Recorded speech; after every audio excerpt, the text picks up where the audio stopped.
India ഒരിക്കലും കേടാകില്ല. ഇന്ത്യയിലെ ആളുകൾ പഴച്ചേക്കാം, പക്ഷെ ഇന്ത്യ പഴക്കില്ല.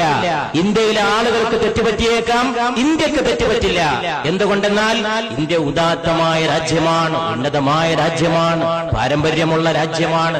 ഇന്ത്യക്ക് മതേതരമാകാനേ സാധിക്കൂ, ഇന്ത്യക്ക് വർഗീയമാകാൻ സാധിക്കില്ല.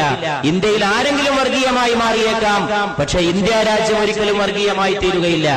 ആ രാജ്യത്താണ് നമ്മൾ പാർക്കുന്നത്, ആ രാജ്യത്തിന്റെ പ്രതിനിധികളാണ് നമ്മൾ.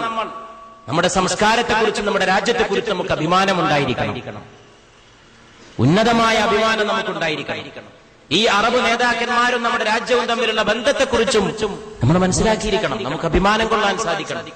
അൽ ബറൂനി എന്ന് പറയുന്ന അറബ് പണ്ഡിതൻ ഉത്തരേന്ത്യയിലെത്തിയിട്ട് സംസ്കൃതം പഠിക്കാൻ ശ്രമിച്ചു.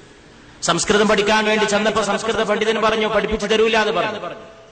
അദ്ദേഹം വിദേശിയായതുകൊണ്ട്, വേറെ ഒരു മതസ്ഥനായതുകൊണ്ട് അന്നത്തെ ആചാരപ്രകാരം പഠിപ്പിക്കാൻ കഴിവില്ല